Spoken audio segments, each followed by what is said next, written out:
Hello students, today is our topic. In last topic we discuss about disease, यानी कि हम harmful effect पढ़ रहे हैं माइक्रो ऑर्गेनिज्म के।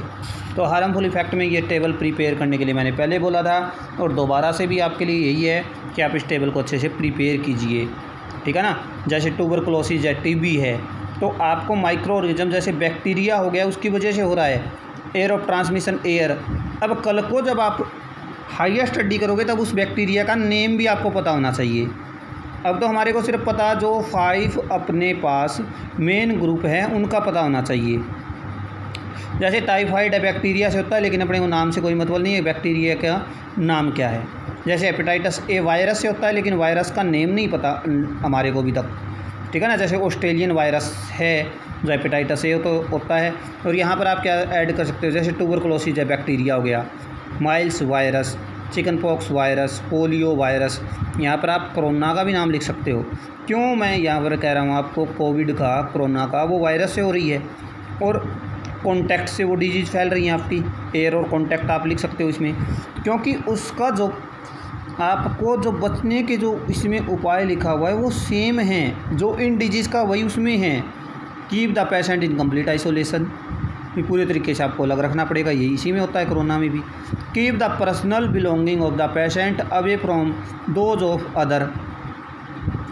Vaccination is given at suitable age, vaccination देना चाहिए उसको, ठीक है ना। तो यही जो इलाज हैं इन डिजीज़ के हैं वही उसी के हैं, और वो भी वायरस से होने वाली हैं और एयर कॉन्टैक्ट से वो हो रही हैं। आपका मोड ऑफ ट्रांसमिशन भी फैलती भी ऐसे वो भी।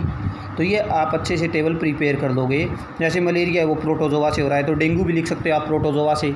मॉस्किटो से होता है वो भी मॉस्किटो से होता है। तो इसमें भी क्या है, हमारे को बच कैसे सकते हैं। Use mosquito net and repellents spray, यानी कि आप हमारे को जहाँ पर मॉस्किटो वगैरह पैदा हो रही हैं तो वहाँ से हमारे को उनको क्या करना पड़ेगा, या तो उनकी ग्रोथ रोकनी पड़ेगी या उनको क्या करना पड़ेगा, डिस्ट्रॉय करना पड़ेगा। Some of the common disease affected human, there mode of transmission and few general method of prevention as shown in table 2.1। तो 2.1 में हमारे को कुछ डिजीज हैं वो किसकी वजह से हो रही हैं, उनका मेथड क्या है। अब हमारे को आगे क्या करना है, disease causes micro organism in animals. तो एनिमल्स में, पशुओं में कौन कौन सी बीमारियाँ होती हैं। तो several micro organism not only causes disease in human and plant but also in other animals. जो आपकी सेवरल माइक्रो ऑर्गेनिज्म होते हैं not only causes disease in human plants, यानी कि कुछ बीमारियां हैं वो केवल पौधों और पशुओं में नहीं, ठीक है, आपके मनुष्य में हर एक जगह क्या कर रही हैं, माइक्रो ऑर्गेनिज्म की वजह से बीमारी हो रही है। पौधों को, पशुओं को, मनुष्य को, सब किसकी वजह से हो रहा है, माइक्रो ऑर्गेनिज्म से बीमारियां हो रही हैं। For example anthrax is a dangerous human and cattle disease causes bye bacterium, यानी कि बैक्टीरिया से कौन सी होती है, एंथ्रेक्स होती है, जो ह्यूमन्स में भी होती है, कैटल पशुओं में भी होती है।